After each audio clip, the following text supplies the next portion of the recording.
સુરતના ડિંડોલી વિસ્તારમાં આવેલી સનરાઈઝ વિદ્યાલયમાં અભ્યાસ કરતી એક વિદ્યાર્થિનીનું લિવિંગ સર્ટિફિકેટ ન મળવાના કારણે ગુસ્સે થયેલા વાલીએ સ્કૂલના આચાર્ય સાથે ગેરવર્તણૂક કરી ધમકી આપી હતી.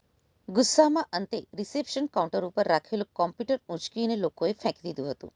આ સમગ્ર ઘટનાના સીસીટીવી ફૂટેજ પણ સામે આવ્યા છે. આ મામલે સ્કૂલે ડિંડોલી પોલીસ મથકમાં વિદ્યાર્થિનીના પિતાની અરજી કરી કાર્યવાહીની માંગ કરી છે. પ્રાપ્ત માહિતી અનુસાર આ બનાવ 15મી નવેમ્બર 2025ના રોજ બપોરે 11:54 સનરાઈઝ વિદ્યાલયમાં બન્યો હતો. ધોરણ 1D અંગ્રેજી માધ્યમમાં અભ્યાસ કરતી વિદ્યાર્થિનીના પિતા નીતિન નરેન્દ્રકુમાર પુત્રીનું લિવિંગ સર્ટિફિકેટ લેવા માટે સ્કૂલે આવ્યા હતા.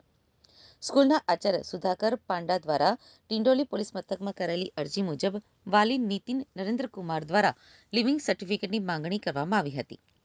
નિયમ મુજબ આચાર્યએ વાલીને એલસી ફોર્મ ઉપર સહી કરવાનું કહેતા તેમણે સ્પષ્ટપણે નકાર આપ્યો હતો અને આચાર્ય સાથે અભદ્ર ભાષામાં વાત કરી હતી. ફરિયાદ મુજબ આચાર્યની કેબિનમાંથી ગુસ્સામાં બહાર નીકળતી વખતે વાલીએ આચાર્યને સ્કૂલની બહાર મળો, હું તમને જોઈ લઈશ તેવી ધાક ધમકી પણ આપી હતી. આ ધમકી બાદ વાલીએ પોતાનો ગુસ્સો શાંત પાડવાને બદલે વધુ હિંસક પગલું ભર્યું હતું.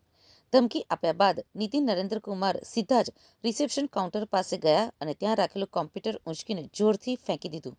આ હરકતે રિસેપ્શન કાઉન્ટર ઉપર મોટું નુકસાન થયું હતું. સ્કૂલના આચાર્યના જણાવ્યા મુજબ આ સંપૂર્ણ ઘટના સ્કૂલના સીસીટીવી કેમેરામાં સ્પષ્ટપણે રેકોર્ડ થઈ છે. સ્કૂલના આચાર્ય સુધાકર પાંડાએ તાત્કાલિક અસરથી વાલી નીતિન નરેન્દ્રકુમાર વિરુદ્ધ ડિંડોલી પોલીસ મથકમાં લિખિત અરજી આપી છે. અરજીમાં સ્પષ્ટપણે વાલી દ્વારા કરાયેલી ગેરવર્તણૂક, ધમકી અને કોમ્પ્યુટરની તોડફોડનો ઉલ્લેખ કરવામાં આવ્યો છે.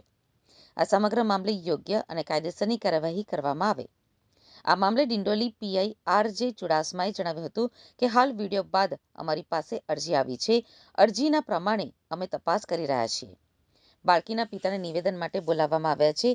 હાલ જાણવા મળ્યું છે કે એલસી માટે તેઓ અગાઉ પણ સ્કૂલે ગયા હતા, પરંતુ એલસી મળી નહોતી. જોકે સીસીટીવી ફૂટેજના આધારે અમે સમગ્ર ઘટનાક્રમ અંગે તપાસ કરી રહ્યા છીએ.